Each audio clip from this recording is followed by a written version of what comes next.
Bethesda mission trust வழங்கும் இயேசு இன்றும் அற்புதம் செய்கிறார் என்கின்ற நிகழ்ச்சிக்கு உங்களை அன்புடன் வரவேற்கிறோம். தேவ செய்தி அளித்து உங்கள் அற்புதத்துக்காக ஜெபிப்பவர் ரெவரண்ட் பி. சாம்சன் காமராஜ் அவர்கள். தேவ செய்தியை கேட்டு பயன்பெறுங்கள், அற்புதங்களையும் பெற்றுக்கொள்ளுங்கள். Praise the Lord. Hallelujah. கர்த்தருடைய பரிசுத்த நாமத்திற்கு மகிமை உண்டாவதாக. இந்த நல்ல மனமகிழ்ச்சியான வேலைக்காக ஆண்டவரை ஸ்தோத்திரிக்கிறேன். நீங்கள் தொலைக்காட்சிக்கு முன்பதாக அமர்ந்து தேவனுடைய வார்த்தை கேட்கும்படியாக அவளோடு இருக்கிற உங்களை ஆண்டவராய் இயேசுவின் நாமத்தினாலே வாழ்த்துகிறேன், நன்றி கூறிக்கொள்கிறேன். கர்த்தர் உங்களை அதிகமாக ஆசீர்வதிப்பாராக. இந்த நாளில் கூட நாம் பார்க்க போகிற ஒரு காரியம் என்னவென்று சொன்னால், உன்னத பாட்டு 2ஆம் அதிகாரம் 2ஆம் வசனத்தை நாம் வாசிக்க கேட்கலாம். முள்ளுகளுக்குள்ளே லீலி புஷ்பம் எப்படி இருக்கிறதோ அப்படியே குமாரதிக்குள்ளே எனக்கு பிரியமானவும் இருக்கிறாள். ஒரு நிமிஷம் நாம் அப்படியே கண்களை மூடி நாம் செபிக்கலாம். பரலோகத்தின் தேவனே, உம்மை ஸ்தோத்திரிக்கிறேங்க தாவே. இந்த தொலைக்காட்சியின் மூலமாக தேவனுடைய வார்த்தையை கேட்கும்படியாக உம்முடைய சமூகத்தில் வந்திருக்கிற நம்முடைய பிள்ளைகளை நீர் ஆசீர்வதிக்கும்படியாக ஜெபிக்கிறேங்க தாவே. உம்மை ஸ்தோத்திரம். ஆயத்தமா இருக்கிற நம்முடைய பிள்ளைகளோடு நீ பேசும்படியாக ஜெபிக்கிறப்பா. இந்த வேளையிலும் கூட கர்த்தாவே, இன்றைக்கு நாங்கள் தியானிக்கிற இந்த வார்த்தை ஆண்டவருடைய பிள்ளைகளுக்கு பிரயோஜனமா இருக்கிறத உதவிச்சும்படியாக ஜெபிக்கிறோம். முள்ளுகளுக்குள் லீலி புஷ்பம் எப்படி இருக்கிறதோ அப்படியே குமாரத்திகளுக்குள்ளே எனக்கு பிரியமானவளும் இருக்கிறாள் என்கிற வசனத்தை நாட்கள் நாங்கள் வாசிக்க கேட்டிருக்கிறோம். ஒவ்வொருவரோடு நீ பேசும்படியாக ஜெபிக்கிறோம் ஆண்டவரே. இயேசுவின் நாமத்தினாலே யார் யார் முள்ளுகளுக்குள் இருக்கிறது போல இருக்கிறார்களோ ஆண்டவர், இந்த பிரச்சனைகள் மாறும்படியாக இன்றைக்கு இந்த வார்த்தை பிள்ளைகளுக்கு பிரயோஜனமா இருக்கும்படியாக ஜெபிக்கிறேங்க தாவே. ஸ்தோத்திரிக்கிறோம். தொடர்ந்து கர்த்தருடைய நாமம் மகிமைப்படட்டும். பிள்ளைகளோடு பேசுவதற்காக நன்றி. பிள்ளைகளுடைய வார்த்தையை கேட்கும்படியாக ஜெபிக்கிறேங்க தாமே. ஸ்தோத்திரம். கேட்கிற வார்த்தைகள் பிள்ளைகள் புரிந்து கொள்ளும்படியாக ஜெபிக்கிறோம்பா. நீர் அப்படி செய்யும் ஆண்டவரே. இயேசுவின் நாமத்தினால் ஜெபிக்கிறேன் பிதாவே. ஆமென், ஆமென். நாம் வாசிக்க கேட்ட வார்த்தை என்னவென்று சொன்னால், முள்ளுகளுக்குள்ளே லீலி புஷ்பம் எப்படி இருக்கிறதோ அப்படியே குமாரத்திகளுக்குள்ளே எனக்கு பிரியமானவளும் இருக்கிறாள். அருமையானவர்களே, இந்த நாட்களிலே நாம் பார்க்கிறதான ஒரு செய்தி என்னவென்று சொன்னால், முள்ளுகளுக்குள்ளே லீலி புஷ்பம். லீலி புஷ்பமானது அது எங்கே இருக்கிறது? அந்த முள்ளுகளுக்குள்ளே இருக்கிறது என்பதை நாம் அறிந்து கொள்ள வேண்டும். முள்ளுகளுக்குள்ளே இருக்கிற லீலி புஷ்பம், அந்த லீலி புஷ்பமானது அது எல்லாருக்கும் பிரியமான ஒரு லீலி புஷ்பம். ஆனால் அது இருக்கிற இடம் எங்கவென்று சொன்னார், முள்ளு என்பதை நாம் அறிந்திருக்கிறோம். முள்ளுகளுக்குள்ளே சில நேரத்தில் ஏன் எனக்கு இப்படிப்பட்ட ஒரு முள்ளுகள், ஏன் எனக்கு இப்படிப்பட்ட ஒரு சூழ்நிலைகள், எனக்கே இப்படிப்பட்ட பிரச்சனைகள் என்று அநேகர் நாட்களிலே தியானிக்கிற ஒரு காரியங்களை நாங்கள் பார்க்கிறோம், நினைக்கிறதை நான் பார்க்கிறோம். இந்த நாளிலே ஆண்டவருடைய சமூகத்திலே, ஆண்டவரே இன்றைக்கு என்ன வார்த்தையை கொடுக்க சித்தமா இருக்குன்னு சொல்லும் போது, அப்ப ஆண்டவர் கொடுத்த வார்த்தை என்னவென்று சொன்னார், முள்ளுகளுக்குள், முள்ளுகளுக்குள் லீலி புஷ்பம். இன்றைக்கு முள்ளுகளுக்குள்ளே இருக்கிற லீலி புஷ்பம் அது எங்கே இருக்கிறது? அது அதை சுற்றிலும் முள் இருக்கிறது. ஏன் அந்த முள்ளுகளுக்குள்ளே அந்த லீலி புஷ்பத்தை தேவன் வைத்திருக்கிறார்? அதே போல அவர் சொல்லுகிறார், குமாரத்திகளுக்குள்ளே எனக்கு பிரியமானவளும் இருக்கிறாள். அது உதாரணமாக ஆண்டவர் சொல்லுகிறார். என்ன சொல்லுகிறார் என்றால், எனக்கு பிரியமானவர்கள். அருமையானவர்களே, நீங்கள் ஆண்டவருக்கு பிரியமாக அவருக்கு ஏற்றவர்களாய் காணப்படும் போது சில முள்ளுகள் சுற்றி இருக்கிறதா செய்கிறது. ஆனால் அந்த முள்ளுகளை குறித்து நீங்கள் சோர்ந்து போகக்கூடாது. ஏனென்றால் நீங்கள் ஆண்டவருக்கு பிரியமானவர்கள்.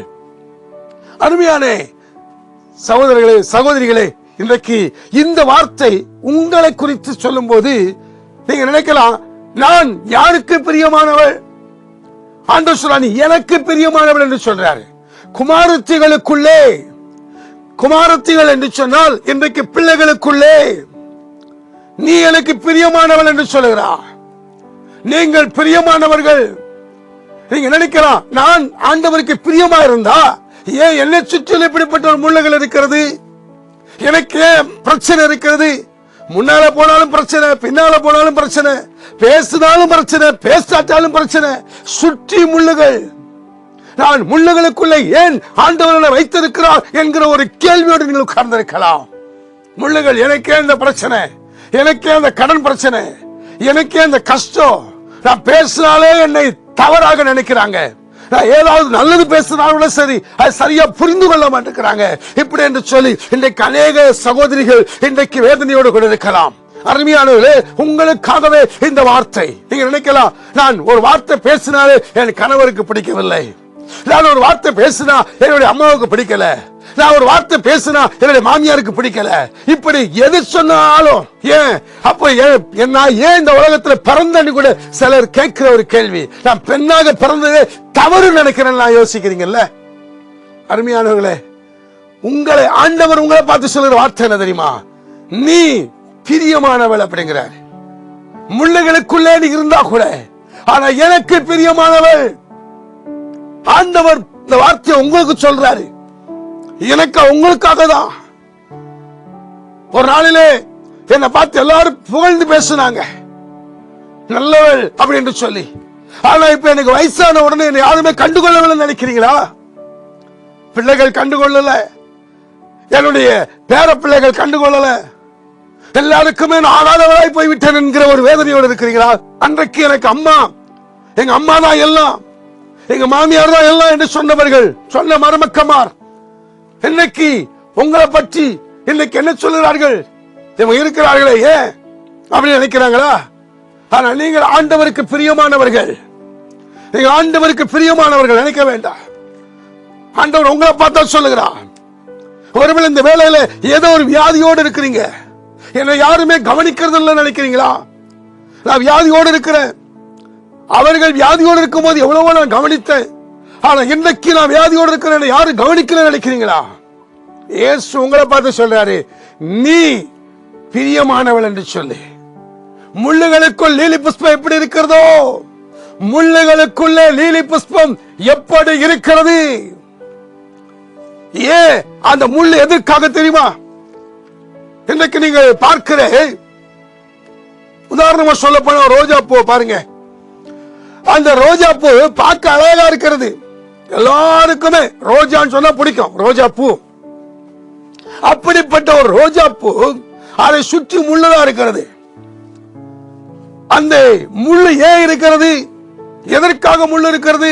அதே போல லீலி புஷ்பம், லீலி புஷ்பத்தை சுற்றி முள்ளு இருக்கிறது. இந்த லீலி புஷ்பமானது அது முள்ளு இருக்கிற நிமித்தமாக அந்த முள்ளானது இந்த லீலி புஷ்பம் என்ன நினைக்கிறது தெரியுமா? எதற்கு இன்னைக்கு எல்லாருக்கும் நான் பிரியமானவள், எல்லாரும் என்ன நேசிக்கிறாங்க, ஆனா என்னை சுற்றி இந்த முள்ளு இருக்கிறதே, என்னை சுற்றி முள்ளு இருக்கிறதே நீங்க நினைக்கலாம்.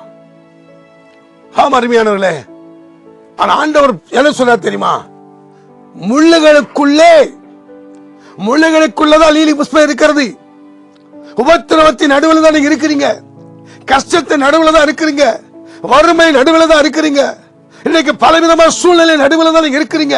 ஐயோ, ஆனா நீங்க ஒன்று மட்டும் நீங்க நினைத்துக் கொள்ளுங்கள், நீங்கள் ஆண்டவருக்கு பிரியமானவர்கள். ஆண்டவர் உங்களை அதிகமாய் நேசிக்கிறவராயிருக்கிறார், உங்க மேல அதிக அன்புள்ளவராயிருக்கிறார். உபத்திரம் வருகிறதா? பாடுகளுக்குள்ள இருக்கிறீங்களா? நிந்தனைக்குள்ள இருக்கிறீங்களா? உங்களை நிந்திக்கிறாங்களா? நீங்க நன்மை செய்தவங்க உங்களை மறந்து விட்டார்களா? எத்தனை பேருக்கு நான் நன்மை செய்தேன் தெரியுமா, என்னை அவர்கள் மறந்து விட்டார்கள், என்னை ஏன் என்று கேட்கிறதில்லை நினைத்துக் கொண்டிருக்கிறீங்களா? இயேசு உங்களை பார்த்து சொல்லுகிறார், நீ முள்ளுகளுக்குள்ள இருந்தாலும் எனக்கு பிரியமானவர் என்று ஆண்டவர் உங்களை பார்த்து சொல்லுகிறார். முள்ளுகளுக்கு நடுவில் இருந்தா கூட நீ எனக்கு பிரியமானவர். அதனாலதான் லீலி புஷ்பம் அது எங்க இருக்கிறது? முள்ளுகளுக்குள்ள இருக்கிறது. சரி பாருங்க, அந்த முள்ளுகளுக்குள் அங்க பாத்தீங்கன்னா வசனம் எப்படி சொல்லப்படுதுன்னா, முள்ளுகளுக்குள்ளே, முள்ளை விட்டு தனியா இல்ல, முள்ளுகளுக்குள்ளதான் இருக்குது. பிரச்சனைக்கு நடுவில் தான் உட்கார்ந்துட்டு இருக்கிறீங்க, ஆனா ஆண்டவர் சொல்ல முள்ளுகளுக்குள்ளே லீலி புஷ்பம் எப்படி இருக்கிறதோ பாருங்க.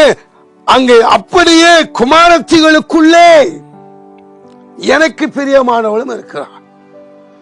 முள்ளுகளுக்குள்ளே குமார்த்திகளுக்குள்ளே யாரும் இன்னைக்கு முள்ளுகளை போல இருக்கிறாங்க. சில நேரத்தில் நினைக்கிறாங்க உங்களுக்கே முள்ளுகளை போல இருக்கிறவர்கள் சில இருக்கிறாங்க. எதை சொன்னாலும் குற்றம் கண்டுபிடிக்கிறது, எதற்கு எடுத்தாலும் குற்றம், நான் வாய் திறக்க முடியல எப்படி நினைக்கிறீங்களா? ஆனால் அந்த முள்ளுகளுக்குள்ள நீங்க இருக்கிறது யாருக்கு பாதுகாப்பு தெரியுமா? உங்களுக்கு பாதுகாப்பு. இன்னைக்கு முள்ளு இருக்கிறது, முள்ளுக்கு நடுவுல தான் அந்த லீலி புஷ்பம் இருக்குது. முள்ளுகளுக்கு பிரச்சனைக்கு நடுவுல தான் நீங்க இருக்கிறீங்க வச்சுக்கோங்க. இப்போ அந்த லீலி புஷ்பமானது அது தானா லேசா சாஞ்சா கூட எதிர முள்ளுல தான் சாயணும். அப்ப அதுக்கு வேதனை. முன்னால சாஞ்சாலும் வேதனை, பின்னால சாஞ்சாலும் வேதனை, இந்த பக்கம் சாஞ்சாலும் வேதனை, இந்த பக்கம் சாஞ்சாலும் வேதனை. இப்ப எதாவது நினைக்கிறீங்க, இவ்வளவு பிரச்சனைக்கு நடுவுல உட்கார்ந்துட்டு இருக்கிறேன், அதான் நினைக்கிறீங்க. இவ்வளவு பிரச்சனைக்கு நடுவுல ஏன் நான் இப்படி இருக்கணும்? எங்க சாஞ்சாலும். ஆனா அந்த முள்ளுகளுக்கு நடுவில் ஏன் இன்னைக்கு அந்த லீலி புஷ்பம் இருக்கிறது என்று சொன்னால், ஒருவேளை முள்ளுகள் குத்துகிறதா இருக்கிறது. காத்தடிச்சா போதும், ஒரு சின்ன காத்தடிச்சாலும் இந்த பூவானது முள்ளுல விழுது. இந்த பக்கம் காத்தடிச்சாலும் சரி, ஒரு காத்தடிச்சா ஒரு மழை பெய்துச்சுன்னு சொன்னா இந்த பூவானது முள்ளுல குத்துது. அப்ப ஏன் இந்த முள்ளு இல்லாத இடத்துல என்ன வைக்கலாமே, இந்த முள்ளுகளே இல்லாத இடத்துல என்ன வச்சா நல்லா இருக்குமே நினைச்சு இந்த லீலி புஷ்பம் நினைக்கலாம். ஆனா ஏன் இந்த முள்ளுகளுக்கு நடுவில் வச்சிருக்கிறார்? இன்னைக்கு அது முள்ளுகளுக்கு நடுவில் இருக்கிறதுனாலதான் இன்னைக்கு ஆடு மாடு மற்ற எதுவுமே அதை போய் சாப்பிட முடியல. அப்போ இருக்கிற பிரச்சனை ஒன்று நீங்க புரிஞ்சுக்கிடுங்க. ஒன்று முதல் அந்த முள்ளுகள் உங்களை பாதுகாக்கிறதுக்காக. இரண்டாவது, அந்த முள்ளுகள் ஏன் இருக்கிறது அப்படின்னு சொன்னா, அந்த முள்ளுகள் உங்களை சில நேரத்தில் அது குத்துது பாருங்க. அது ஏன் அந்த முள்ளு என்ன குத்துது அப்படி நீங்க நினைக்கணும். ஆண்டவருக்கு பிரியமா இருக்கிறேன்னா, ஒருவேளை ஆண்டவருக்கு சற்று பிரியம் இல்லாமல் இருந்தா அந்த முள்ளு தானே அவங்களை குத்த ஆரம்பிச்சிடும். நீங்க நினைக்கிற ஆண்டவரை விட்டுனா சற்று வளையக்கூடாது. அவர் சொல்லிட்டாரு, நீ எனக்கு பிரியமானவள் சொல்றாருங்க. அப்ப ஆண்டவருக்கு பிரியமானவளா நீங்கள் இருக்கும் போது கொஞ்சம் காத்தடிச்சா என்ன தெரியுமா, அந்த முள்ளானது அந்த லீலி புஷ்பத்து மேல விழுது. அப்ப சற்றும் கொஞ்சம் கூட ஆண்டவரை விட்டு விலக கூடாது என்று தேவன் விரும்புகிறார். அதனாலதான் அவர் பார்த்து சொல்றாரு, முள்ளுகளுக்குள்ளே நீ இருந்தாலும் எனக்கு பிரியமானவள் என்று அவர் சொல்லுகிறார். முள்ளுகளுக்குள்ளே சில நேரத்தில் பிரச்சனை வந்தவன என்ன சொல்ல தெரியுமா, ஐயோ எனக்கு ஏங்க இந்த பிரச்சனை, ஜோம் பண்ணி தான் என்ன பிரயோஜனம், நானும் ஜோம் பண்ணி பாக்குறேன், நானும் உபவாசம் போட்டு பாக்குறேன், நானும் என்னென்னலாமோ பண்ணி பாக்குறேன், என் பிரச்சனை நீங்களே. உங்களை பிரச்சனைக்குள்ள வச்சிருக்கிறார். ஏன் தெரியுமா, நீங்க ஆண்டவருக்கு பிரியமானவர்கள். சற்று கொஞ்சம் கூட ஆண்டவரை விட்டு விலக கூடாது என்று அவர் நினைக்கிறார். அதனாலதான் உங்களை சில பிரச்சனைக்கு மத்தியிலையும் உங்களை நடத்தி கொண்டிருக்கிறார். ஒரு அருமையான ஒரு வசனம் என்ன தெரியுமா, புலம்பல் 3ஆம் அதிகாரம் 2ஆம் வசனத்தை வாசி கேட்கலாம். அவர் என்னை வெளிச்சத்திலே அல்ல இருளிலே அழைத்து நடத்தி வந்தார். பாருங்க, அவர் என்னை வெளிச்சத்திலே அல்ல இருளிலே என்னை அழைத்து நடத்தி வந்தார். எவ்வளவு அருமையான வார்த்தை பாத்தீங்களா. வெளிச்சத்தில் அல்ல. ஏன் எனக்கு இந்த முள்ளு, எனக்கு இந்த முள்ளே இருக்கக்கூடாது, நான் ஃப்ரீயா இருக்கணும் நினைக்கிறீங்களா? எனக்கு எந்த பிரச்சனையுமே இருக்கக்கூடாது. உலகத்தில் இருக்க வரைக்கும் எது பிரச்சனை இருந்ததாகும். ஆனால் பிரச்சனைக்கு மத்தியிலையும் நீங்க ஆண்டவருக்கு பிரியமா இருக்கும் போது அந்த பிரச்சனை உங்களை ஒண்ணும் பண்ணாது. பாருங்க, உபத்திரம் வரும். சங்கீதக்காரர் சொல்றார், நான் உபத்திரப்பட்டது எனக்கு நல்லது, உபத்திரம் பட்டது நல்லது, அதனால உங்களை பிரமாணங்களை கற்றுக்கொள்கிறேன். ஒரு உபத்திரம் வருதுன்னு வச்சுக்கிட்டு அந்த உபத்திரத்தின் நிமித்தமாக பிரமாணங்களை, ஆண்டவருடைய பிரமாணங்களை கற்றுக்கொள்ள முடிகிறது. இப்ப அவர் சொல்றாரு, என்ன வெளிச்சத்தில் அல்ல. கிறிஸ்தவ ஜீவியம் ஆண்டவருக்கு பிரியமா இருந்தா எப்போதும் சந்தோஷமா இருக்கலாம் நினைக்கிறேன். எப்போதும் சந்தோஷமா தான் இருக்கும். அதுதான் பிலிப்பியர் 4:4 சொல்றாரு பாருங்க, கர்த்தருக்குள் எப்பொழுதும் சந்தோஷமாயிருங்கள், சந்தோஷமாயிருங்கள் என்று மறுபடியும் உங்களிடத்தில் சொல்லுகிறேன். அப்படிங்க மறுபடியும் சொல்றாரு அப்போஸ்தலனாகிய பவுல் பிலிப்பியருக்கு எழுதும்போது சொல்றாரு, கர்த்தருக்குள். அப்ப கர்த்தருக்குள்ள நம்ம இருக்கும்போது சந்தோஷம் தான். ஆனா சக்தி கர்த்தரை விட்டு விலகி போயிட்டு வச்சிருக்க, வெளியே போயிட்டோம்னா தானா துக்கம் வந்துருது, தானா பிரச்சனை வந்துருது. அதனால அவர் சொல்ற, கர்த்தருக்குள் எப்பொழுதும் நீங்க இருக்கிறது கர்த்தருக்குள்ள எப்பொழுதும் இருந்தீங்கன்னு சொன்னா, கர்த்தருக்குள் எப்பொழுதும் சந்தோஷமாயிருங்கள், சந்தோஷமாயிருங்கள் என்று மறுபடியும் உங்களுக்கு சொல்லுகிறேங்கிறார். மறுபடி அந்த மறுபடிங்கிற வார்த்தை ஏன் வருது தெரியுமா, நீங்க கர்த்தருக்குள்ள இருக்க வேண்டும். கர்த்தருக்குள் சந்தோஷமா இருக்க நான் விரும்புகிறேன். அந்த கர்த்தருக்குள் இருக்கிறத கர்த்தரை தனியா விட்டுட்டு சந்தோஷமா இருக்கலாம். அப்படி நிறைய பேர் சந்தோஷமா இருக்கிறதுக்காக என்னென்னலாமோ செய்யறாங்க. ஆனால் நீங்கள் கர்த்தருக்குள் இருந்து சந்தோஷமா இருந்து பாருங்க. கர்த்தருக்குள் எப்பொழுதும் சந்தோஷமா இருக்க. இந்த லீலி புஷ்பத்துக்கு அது முள்ளுகளுக்குள்ளதான் இருக்கிறது. ஆனா ஒரே ஒரு சந்தோஷம் என்ன தெரியுமா? ஆண்டவர் என் மேல பிரியமா இருக்கிறாருங்கிற ஒரு சந்தோஷம். உங்க மேல ஆண்டவர் பிரியமா இருக்கிறார். அருமையான அம்மா, அருமையான சகோதரி, ஆண்டவர் உங்க மேல பிரியமா இருக்கிறார். நீங்க நினைக்கிறீங்க சில நேரத்துல நான் ஜெபம் பண்றேன், என் ஜெபம் கேட்கப்படுதான் எனக்கே தெரியல நினைக்கிறீங்க. உங்க ஜெபத்தை ஆண்டவர் கேட்கிறார். அவர் ஒரு வார்த்தை சொல்லிட்டாருன்னா அதை நிறைவேற்ற வரைக்கும் உங்களை விடவே மாட்டாருங்க. அந்த வாக்கு தத்துவம் சொல்லிட்டாருன்னா அதை நிறைவேற்ற வரைக்கும் விடவே மாட்டார். நீங்க நினைக்கிறீங்க, ஐயோ என் வாழ்க்கையில இப்படி ஒரு பிரச்சனையா, இப்படி ஒரு நிந்தையா, இப்படி ஒரு அவமானமா, போதும் நினைக்கிறீங்கல்ல.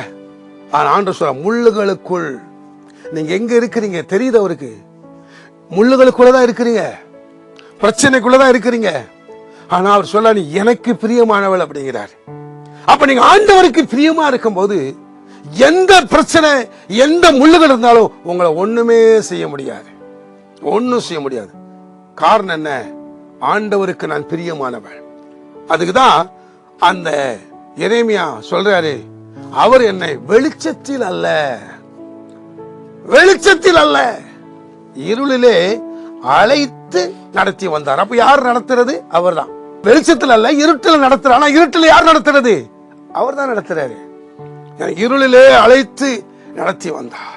இருள் அழைக்கிற அவர் தான் நடக்கிறார், அவர் தான் நான் நடத்திட்டு இருக்கிறார். அப்ப இந்த முள்ளுகளுக்கு நடுவில் நீங்க இருந்தாலும் கூட உங்களை பார்த்து கொண்டு இருக்கிறாரு. உங்களை விடுவிக்கிற தேவனா இருக்கிறார். அந்த முள்ளுகளை போல இருக்கிற பிரச்சனையிலிருந்து ஆண்டவர் உங்களை விடுவிக்க போகிறார். நம்புறீங்களா? முள்ளுகளுக்குள் லீலி புஷ்பம் எப்படி இருக்கிறதோ அப்படியே குமார்த்திகளுக்குள்ள எனக்கு பிரியமானவளும் இருக்கிறார். நீங்க ஆண்டவருக்கு பிரியமானவர்கள் என்று சொல்லி இன்றைக்கு சொல்றாரு. ஆனா நீங்க நினைக்கலாம், இத்தனை பிரச்சனைக்கு நடுவில் நான் உட்கார்ந்துட்டு இருக்கிறேனே, என்ன பார்த்து ஆண்டவர் சொல்ற, உங்களை பார்த்து சொல்றாரு. பிரச்சனைக்குள்ள இருக்கிறீங்க, வியாதி என்கிற பிரச்சனையில இருக்கிறீங்க, கஷ்டம் என்கிற பிரச்சனையில இருக்கிறீங்க, முள்ளுகளுக்குள்ள இருக்கிறீங்க. அருமையானவர்களே, இதிலிருந்து ஆண்டவர் உங்களை நிச்சயமாகவே உங்களை நேசிக்கிறார். ஒருவேளை இந்த முள்ளு உங்களுக்கு தேவையில்லை அப்படின்னா அந்த முள்ளுல இருந்து கர்த்தர் உங்களை வெளியே கொண்டு வர போகிறார். நீங்க லீலி புஷ்பம் சொன்னா லீலி புஷ்பத்தை சுற்றி அந்த முள்ளுகள் இருந்து கொண்டுதான் இருக்கிறது, பிரச்சனைக்கு நடுவிலையும். ஆனா ஒண்ணு புரிந்து கொள்ளணும், ஆண்டவர் உங்க மேல அன்பா இருக்கிறார். இந்த லீலி புஷ்பம் இருக்கிறது எங்க அப்படின்னு சொன்னா, முதல்ல பாருங்க 1ஆம் வசனத்தை வாசி கேட்கலாம். நான் சாரோனின் ரோஜாவும் பள்ளத்தாக்குகளின் லீலி புஷ்பமாய் இருக்கிறேன். பள்ளத்தாக்குகளின் லீலி புஷ்பம். இந்த லீலி புஷ்பம் எங்க இருக்கு தெரியுமா? பள்ளத்தாக்குல, பள்ளத்துக்குள்ள இருக்கிறது. அப்போ பள்ளத்துக்குள்ள இருக்கிற லீலி புஷ்பம், நான் சாரோனின் ரோஜாவும் பள்ளத்தாக்கின் லீலி புஷ்பமாய் இருக்கிறேன்.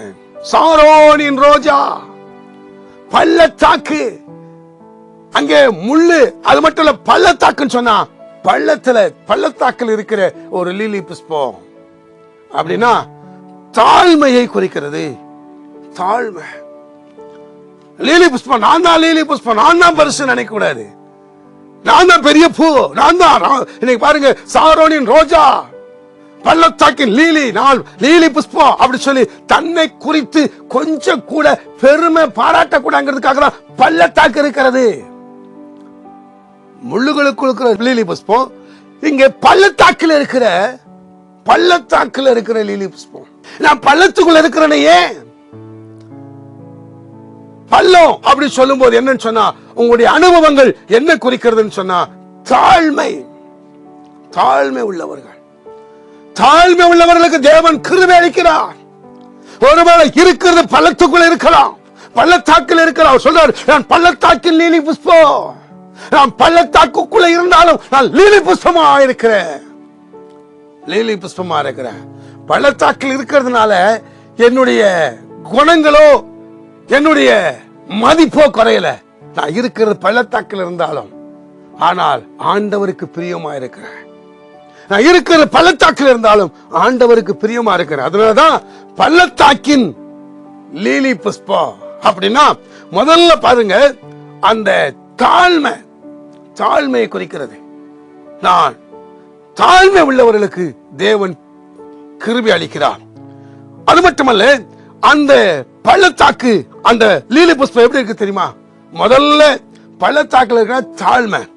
இரண்டாவது அந்த லீலி புஷ்பம் எப்படி இருக்கு தெரியுமா? அந்த 2ஆம் வசனத்துல பாருங்க, முள்ளுகளுக்குள்ளே லீலி புஷ்பம் எப்படி இருக்கிறதோ அப்படியே குமாரத்திக்குள்ளே எனக்கு பிரியமானவளும் இருக்கிறார். எனக்கு பிரியமானவள் அப்படின்னா ஆண்டவருக்கு பிரியமானவர்கள். சரியா? முதல்ல அங்கே தாழ்மை, பள்ளத்தாக்குல இருக்கிற லீலி புஷ்பம். இரண்டாவது முள்ளுகளுக்குள்ள இருக்கிற லீலி புஷ்பம்.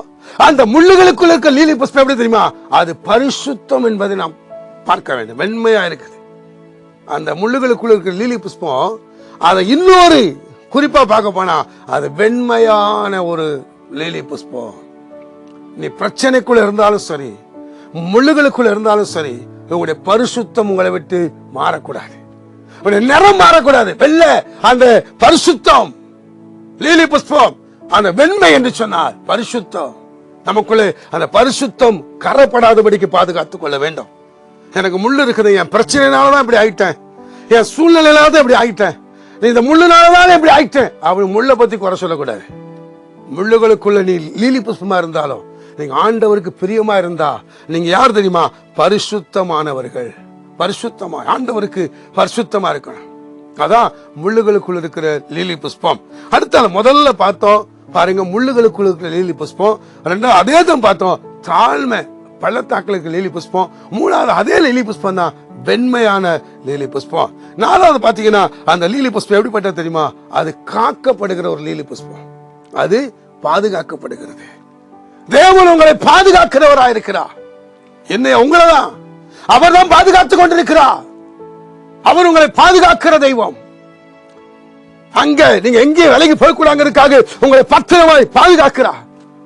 லீலி புஷ்பம் அந்த முள்ளு யாருக்கு தெரியுமா? பாதுகாப்புக்காக முள்ளு இருக்குது. லீலி புஷ்பம் ஏன் இருக்கிறது? காக்கப்படுகிற ஒரு லீலி புஷ்பம். அப்போ பூ எப்பவுமே ஒரு லீலி புஷ்பம் இருக்குன்னு சொன்னா, ஒரு பூ தோட்டம் இருக்குன்னா உடனே அதை பாதுகாப்பாங்க. அதுக்கு அவர் சொல்றாரு, நானே பாதுகாப்பா இருக்கிறேங்கிறாரு. ஏன் அவர் பாதுகாப்பா இருக்கிறாரு? இன்னைக்கு கடந்த நாட்கள் வந்த சோதனையில இன்னைக்கு நீங்க நிக்கிறீங்கன்னா அது காரணம் தெரியுமா? ஆண்டவருடைய பாதுகாப்பு உங்களுக்கு இருக்கிறது. லீலி புஷ்பத்தை அவர் பாதுகாக்கிற தேவனாய் இருக்கிறார். மத்தேயு 6ஆம் அதிகாரம் 22ஆம் வசனத்தை வாசி கேட்கலாம். கண்ணானது சரீரத்தின் விளக்காய் இருக்கிறது. உன் கண் தெளிவாய் இருந்தால் உன் சரீரம் முழுவதும் வெளிச்சமாய் இருக்கும். பாருங்க, உன் சரீரம் முழுவதும் வெளிச்சமாய் இருக்கும். உன் கண் தெளிவா இருந்தால் உன் சரீரம் முழுவதும் வெளிச்சமாக இருக்கும். அதுதான் பாதுகாக்கிறது, பாதுகாப்பு. ஆண்டவர் என்ன செய்யலாம் சொன்னா, உன்னை முற்றிலுமாய் அவர் பாதுகாக்கிற தேவனாய் இருக்கிறார். உன் கண் தெளிவா இருந்தால், நம்ம கண்ணு தெளிவா இருந்தா நம்ம பாதுகாக்கிறது நம்ம புரிந்து கொள்ள முடியும். தேவன் நம்ம சரியாய் பாதுகாக்கிறார். மூணாவது நாலாவது பாத்தீங்கன்னா அவர் பாதுகாக்கிற தேவனாய் இருக்கிறார். உங்களை அவர் பாதுகாக்கிறார். நீங்க நினைக்கணும் பாருங்க, முதல்ல நான் சொன்னேன் முள்ளுகளுக்குள் அப்படின்னு சொன்ன உபத்திரவத்திற்கும் நடுவில் இருந்தாலும் ஆண்டவருக்கு பிரியமான லீலி புஷ்பம். ரெண்டாவது அது எங்க இருக்குது? பள்ளத்தாக்குல. அது பள்ளத்தாக்குல இருந்தாலும் அது தேவனுக்கு பிரியமான லீலி புஷ்பம். மூணாவது அந்த லீலி புஷ்பம் வெண்மையா இருக்குது, அப்படியானா பரிசுத்தம், அது தேவனுக்கு பிரியமான லீலி புஷ்பம். நாலாவது அந்த லீலி புஷ்பம் பாதுகாக்கப்படுகிறது. ஆண்டவர் உங்களை பாதுகாக்கிறவரா இருக்கிறார். என்னையா உங்களை பாதுகாக்கிறவரா இருக்கிறார். ஒரு விஷயம் நம்ம எல்லாம் கண்களை மூடி ஜெபிப்போமா? எல்லாரும் ஒரு நிமிஷம் கண்களை மூடுங்க பார்க்கலாம். நான் பள்ளத்தாக்கின் லீலி புஷ்பமா இருக்கிறேன். முள்ளுகளுக்குள்ள இருக்க லீலி புஷ்பம். நான் ஆண்டவருக்கு பிரியமான லீலி புஷ்பம். நீங்க ஆண்டவருக்கு பிரியமானவர்கள். ஒரு விஷயம் நீங்க இதயத்துல கை வச்சு ஜெபம் பண்றீங்களா? ஆண்டவரே, நான் ஒரு லீலி புஷ்பம். என்ன பார்த்து நீங்க சொல்றீங்க? ஒருவேளை உடைய குடும்பம் உங்களை நேசிக்கலையா? உடைய குடும்பம், உடைய பிள்ளைகள், உங்களுடைய மருமக்கமார் உங்களை நேசிக்கலையா? உங்களை கண்டுகொள்ளலையா? உங்களை பத்தி புரிந்து கொள்ளவில்லையா? உங்களுக்கு இருக்கிற மதிப்பு அவளுக்கு தெரியாம இருக்கிறதா? நான் ஒரு லீலி புஷ்பம். உங்க மாமியார் உங்களை பத்தி புரிந்து கொள்ளவில்லையா? மருமகள் உங்களை பத்தி புரிந்து கொள்ளவில்லையா? உங்களுடைய பாட்டி உங்களை பத்தி புரிந்து கொள்ளவில்லையா? யாரும் என்ன புரிந்து கொள்ளவில்லை. என் வேதனை யாருக்கு தெரியும்? என் துக்கம் யாருக்கு தெரியும்? என் பிரச்சனை ஆண்டு சொன்ன முள்ளுகளுக்குள்ள, அருமையான மகளே, அருமையான மகளே, அருமையான மகளை, இந்த வேளையில ஒருவேளை நீங்க ஏதோ ஒரு முள்ளுக்குள்ள இருக்கிறீங்க, அந்த முள்ளுகளுக்குள்ள இருந்தா கூட அந்த பிரச்சனையில இருந்து நான் உங்களை வெளியே கொண்டு வருவேன்னு சொல்றாரு. முள்ளுகளை போல இருக்கிற பிரச்சனை முக்கம் பாருங்க, அது எப்பேற்பட்ட பிரச்சனையா இருந்தாலும் இருந்து கர்த்தர் உங்களை வெளியே கொண்டு வருகிறார். பரலோகத்தின் தேவனே ஸ்தோத்திரிக்கிறோம். இந்த வேளையில யார் யார் தங்களுடைய இருதயத்துல கைகளை வைத்துக் கொண்டு எனக்கு இருக்கிற பிரச்சனை மாற வேண்டும் என்று செபிக்கிறார்களோ, அவருடைய பிரச்சனைகள் மாறும்படியாக இயேசுவின் நாமத்தினால் பிரச்சனை மாறட்டும் ஆண்டவரே. அவங்க எதிர்பார்க்கிற நன்மைகள் அவர்களுக்கு வராம இருக்குதுப்பா. ஆமாண்டவரே, கட்டாவே கடந்த நாட்கள் அந்த ரிசல்ட்ல, +2 ரிசல்ட்ல நான் எதிர்பார்த்த மார்க் வரலையேங்கிற ஒரு வேதனை. ஐயோ, 10th நான் எதிர்பார்த்த மார்க் வரல, +1 எதிர்பார்த்த மார்க் வரலையே. கடந்த நாட்கள்ல +2 சரியான மார்க் எடுக்கல, நான் நீட்ல எழுத முடியாங்கிறதுக்காக தற்கொலை பண்ண சில பிள்ளைகளை பார்க்கிறான். அருமையானவர்களே, உங்களுடைய வாழ்க்கையில ஒரு ஆசீர்வாதத்தை வைத்திருக்கிறார். நீங்க ஆண்டவருக்கு பிரியமா இருந்தா போதும், உங்களுடைய வாழ்க்கை மாறப்போகிறது. அவர் உங்களை உயர்த்த போகிறார். பிரைஸ் தி லார்ட், ஹalleluya. என் பிள்ளையை இவ்வளவு பணம் செலவு பண்ணி படிக்க வச்சேன், என் பிள்ளை இப்படி எல்லாம் நான் வளர்த்தேன், ஆனா என் பிள்ளை என்னை ஏமாத்திட்டு நினைக்கிறீங்களா? Price the Lord, hallelujah.